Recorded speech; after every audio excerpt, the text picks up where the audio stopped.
Usted recuerda la historia de Andrew Basiago. Se trata de un joven abogado que vive en la ciudad de Portland, quien asegura que cuando era niño, junto a su padre, quien era de la CIA de los Estados Unidos, fue teletransportado de una ciudad a otra, que fue parte de un experimento que se hizo con un gran número de niños. Más tarde, asegura, habría sido llevado a Marte con el mismo sistema. Asegura que hay dos realidades, una paralela a la nuestra, un mundo difícil de entender para nosotros, pero que existe aquí y ahora. La información con Armando Díaz. En mayo de este año, científicos de la NASA validaron la teoría de Albert Einstein sobre el espacio-tiempo.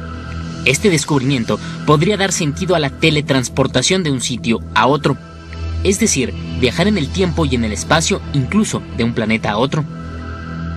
Sin embargo, Andrew Basiago aseguró a Jaime Maussan que esto ya ocurre desde la década de los 60 y que incluso él viajó al planeta Marte.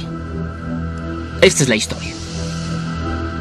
Andrew Basiago explicó a Tercer Milenio que fue crononauta, es decir, un viajero en el tiempo que a los 6 años participó en un programa secreto del gobierno de los Estados Unidos llamado Pegasus. My father and I first jumped through a Tesla teleporter in Building 68 at the old Curtiss-Wright Aeronautical Company facility in Woodridge, New Jersey, sometime between September of 1967 and September of 1968. We know that because we arrived in the state capitol complex in Santa Fe. The teleport would open up a tunnel in the time-space continuum. You would find yourself moving through it, and when the tunnel closed, you would find yourself elsewhere on the surface of the planet. 2 décadas más tarde, su destino estaba en viajar en el tiempo al planeta Marte.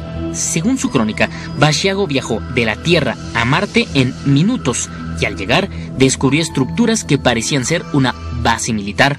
And Courtney Hunt was speaking to me through the telecom and saying, "Are you ready?" and so forth. And I finally grew impatient because I wanted to go to Mars. I don't like waiting for things.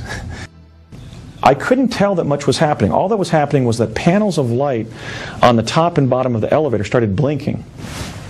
And then about 10 minutes into the 20-minute journey to Mars, the entire form of this box-like elevator began to morph and crumple and reposition itself into a cylinder. And when that happened, I had to steady myself in the elevator, such as you would if you were walking through a water main. You know, you're walking in a cylindrical object, so you have to kind of steady yourself. And I saw that the ceiling had become the surface I was looking at, and I could see this sort of swirling pattern. They had opened up a vortal tunnel in the fabric of time-space, just as the teleporter did back when I was a child on Project Pegasus. And that lasted for maybe 2 to 4 minutes or so, and then it began, the cylinder, and then it began correcting itself, and then it just completely rectified its original shape. And then about 10 minutes later, as Courtney had described, the door opened, and I walked out into what looked like, if you can imagine sort of the basement of a modern sports arena, the infrastructure of that built into an existing underground cavern of an ancient civilization. There was sort of a big cave in which I could see these modern tension struts, a sort of infrastructure that had been placed inside, and the jump room itself had been placed inside this ancient cavern. I walked through what was clearly the irregular eye sockets of some kind of skull on the surface. I turned around, I could see it was a skull. I could see the rust-red terrain of Mars.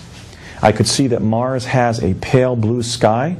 I could see that, or sense rather, that Mars smelt of gunpowder, which must have been some sulfur content, at least at that location. And I turned and I saw a small human being from our civilization on Earth run up to me.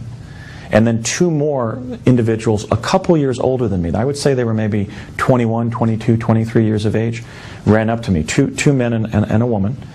And I was interacting with the first individual who ran up to my location. And they were clearly human beings from Earth. They weren't Martians. They looked normal.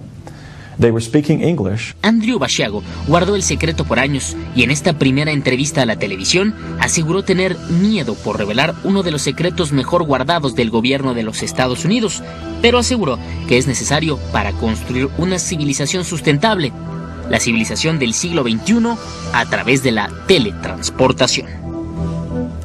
That's the world that awaits us in the 21st century. And that is to inform the people of the world that for 40 years we've had available to us this revolutionary form of transportation that we could use to directly implement to achieve sustainability in the 21st century.